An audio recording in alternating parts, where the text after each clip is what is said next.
Bonjour à tous et merci de visionner cette vidéo qui concerne notre communication intitulée Le décisionnel pour tous, présupposés idéologiques et apport de la co-conception à la démocratisation d'un outil d'analyse des données numériques. Cette vidéo, elle est un partage de réflexions et d'expériences au sujet du projet BI for People qui est financé par l'ANR, l'Association nationale de la recherche. Ce sera donc mon premier point, je vais introduire le projet.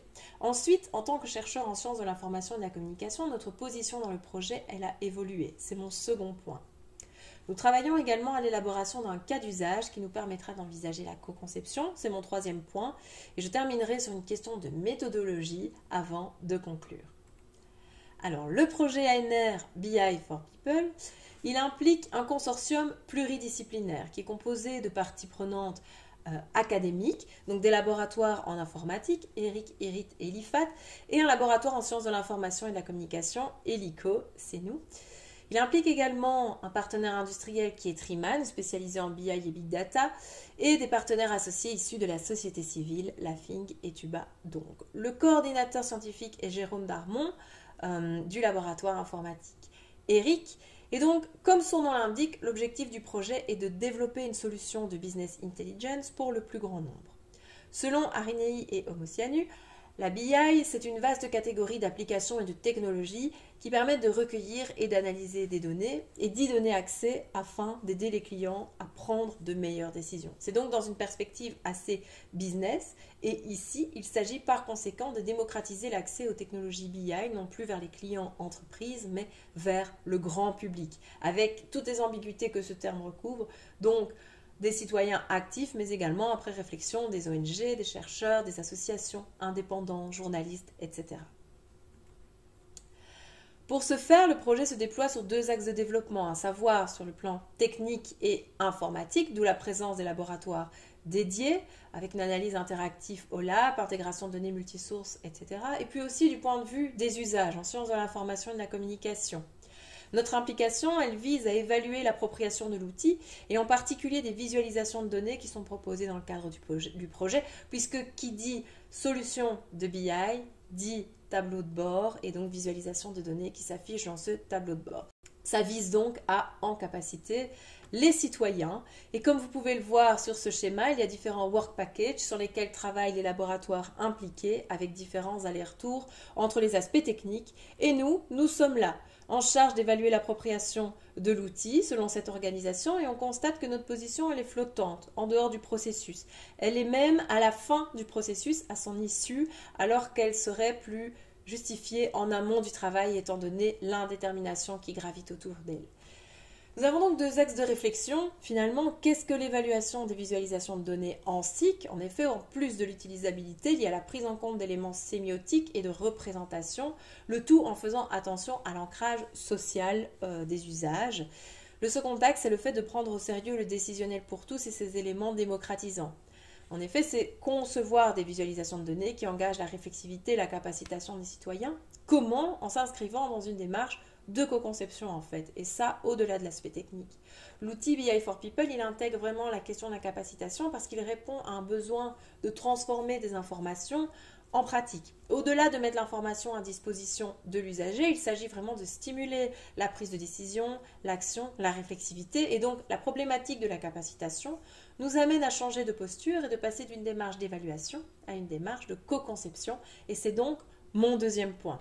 En effet, l'équipe a constaté que l'évaluation des usages en phare de parcours, elle était insatisfaisante. La démarche de co-design, elle est donc envisagée en deux étapes. Premièrement, entre chercheurs, qui sont des acteurs qui défendent le point de vue des usagers, puisqu'ils doivent faire des compromis réalisés sur des impensés, donc on s'entende bien sur qui sont les utilisateurs, dans quel contexte ça se passe, etc. Ainsi que des compromis, par exemple, sur les données en elles-mêmes. Et puis, la démarche de co-design s'envisage également avec les usagers, ce qui est donc plutôt logique. Mais en ce qui concerne la démarche entre parties prenantes, elle se fait au niveau de la gouvernance du projet et aussi au niveau des échanges interéquipes. Premièrement, au niveau de la gouvernance du projet, il y a des questions qui se posent. Pourquoi? Quelle idéologie derrière un tel projet?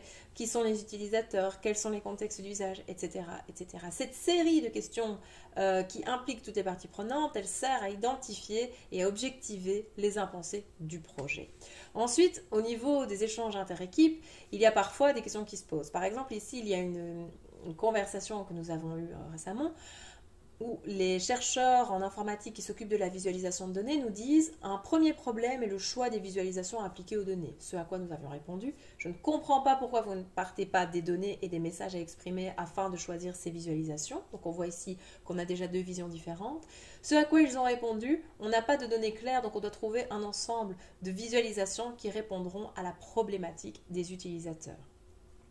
De même, on nous disait souvent, il nous faut des données, on a besoin de données pour travailler. Oui, mais on a besoin de données, d'autant plus, qui s'inscrivent dans un contexte. C'est ce qui fait qu'on a en fait réellement besoin d'un cas d'usage. Et ici, il y a des questions qu'on se pose, donc quelles sont les prétentions communicationnelles qui s'inscrivent dans la co-conception du dispositif sémiotechnique BI for People, pour citer Jeanne Ray.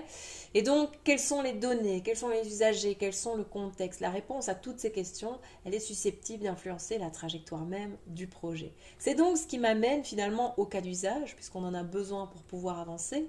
Et effectivement, il est nécessaire pour décloisonner les pratiques de conception de chaque partie prenante du projet. Il est lui-même l'objet d'une co-conception entre toutes les parties prenantes, puisqu'il est le travail d'alignement entre tout le monde. On s'est demandé quelles sont les données, et donc quels sont les contextes d'usage, quels sont les usagers qui seront impliqués, et donc quelles sont leurs caractéristiques, leurs compétences, etc. Et donc, tout cela ne se fait pas sans difficulté, parce qu'il y avait un présupposé selon lequel il existe des données. Ça flottait au-dessus du projet. Il existe des données, elles sont accessibles. En fait, ce n'est pas si simple que ça. On avait également fait le choix d'éviter les données à caractère personnel et d'autre part, l'association qui devait incarner les données, le cas d'usage et tout ce travail en fait a cessé ses activités, ce qui a donc rendu la chose plus difficile. Néanmoins, nous avons rebondi en développant un travail avec un nouvel acteur qui nous mène vers d'autres jeux de données. Cet acteur, c'est Urbalion, donc l'agence d'urbanisme de l'aire métropolitaine lyonnaise en collaboration avec Tuba, qui travaille sur un projet de cohabitation des activités industrielles dans un monde urbain. Et donc, cette agence, elle co-design avec nous le cas d'usage à appliquer sur lequel on travaillera avec forcément des apports qui sont mutuelle. Alors, ce qu'Urbalion a fait, c'est qu'elle a déjà fait un travail avec des parties prenantes que sont les habitants, des acteurs publics, des acteurs industriels et des réseaux associés, afin d'identifier des données, mais également des grandes thématiques qui sont des indicateurs que vous pouvez voir à l'écran et qui sont au nombre de 6 et qui nous donnent donc accès à un contexte, à des données et donc à un panel d'usagers qui sont intéressés. Nous nous concentrerons normalement plus en détail sur les indicateurs se loger et se ressourcer. Tout ça, ça implique de nouveaux questionnements, de nouveaux compromis, de nouvelles orientations. Et ça implique une gestion des imprévus qui fait aussi en sorte qu'on veuille impliquer les usagers dans le processus. Mais finalement, cet usager, qui est-il? On sait que le décisionnel pour tous, c'est approcher des non-experts, mais des non-experts en quoi? On le voit à l'écran dans le nuage de mots. Le non-expert peut être un novice, un citoyen, une personne qui est profane ou une personne qui a une littératie assez basse, entre guillemets. Et donc la non-expertise, elle peut concerner la visualisation en tant que visualisation, elle peut concerner les dispositifs numériques, le fait de ne pas être habitué au numérique, ou encore elle peut concerner la connaissance qui est propagée dans l'outil BI for People, le fait de ne pas être un expert sur le sujet. Et donc on doit faire ce travail également de connaissance de l'usager, notamment avec ces acteurs d'Urbalion. Ce qui me mène à des questions de méthodologie. La co-conception va nous permettre donc de tendre vers la capacitation. Comme premier résultat de ce cheminement et de réflexion partagée, on a la proposition d'un protocole méthodologique qui se décline en 3 phases. Premièrement, la visualisation qui est perçue individuellement. Donc, on va essayer de comprendre comment ces personnes comprennent la visualisation de données avec un test de visualization literacy, mais également de récolter des données qualitatives afin de comprendre quels sont leurs attendus, leurs besoins, leurs appréhensions, voilà. Comment elles considèrent la visualisation de données. Ensuite, nous ferons un travail sur la visualisation perçue collectivement, parce que dans une association, on peut se demander comment les individus discutent des visualisations de données, quels sont les discours, les conversations. Ça fera l'objet de focus group, mais également de sessions de co-design où seront utilisées des méthodes comme le brainstorming, le dessin de maquette, etc. Pour terminer, on fera un dernier retour vers l'usager en lui présentant un tableau de bord qui sera donc perçu individuellement, dans lequel seront affichées plusieurs visualisations de données. Et là, l'usager passera un test eye tracking ou oculométrique afin de voir s'il perçoit correctement les visualisations de données, s'il les voit bien. Et on récoltera également des données plutôt qualitatives pour voir si cet outil correspond à ses besoins, à ses attentes. Alors, en conclusion, cette présentation est envisagée comme un point d'attention sur l'ensemble des conditions finalement qui prédisposent la démarche de co-design et pas le co-design en lui-même. En effet, il s'agit de la gestion des imprévus, des présupposés, des impensés, mais également des réflexions qui sont engendrées par la pluridisciplinarité d'un tel projet. Le tout dans un contexte de démocratisation d'un outil BI qui passe par l'encapacitation qui doit être favorisée par la bonne conception de visualisation de données. Alors, pour aller plus loin, ce petit schéma de Burkett qui présente le citoyen comme un sujet, comme un partenaire ou comme un leader, nous nous positionnons plutôt sur le fait de voir le citoyen comme un partenaire, même s'il est important pour nous de tendre vers la troisième proposition.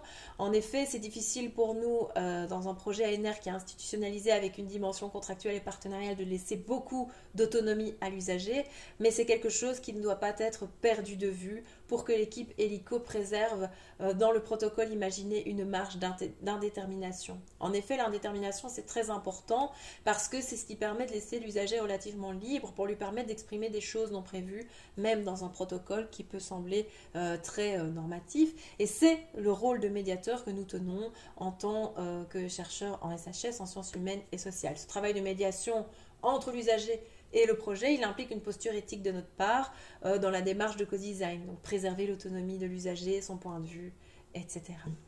Voilà, j'en ai terminé. Si vous le souhaitez, il y a une bibliographie complète qui se trouve dans la description de cette vidéo. En attendant, nous attendons vos remarques et vos questions et nous vous remercions de l'avoir visionnée.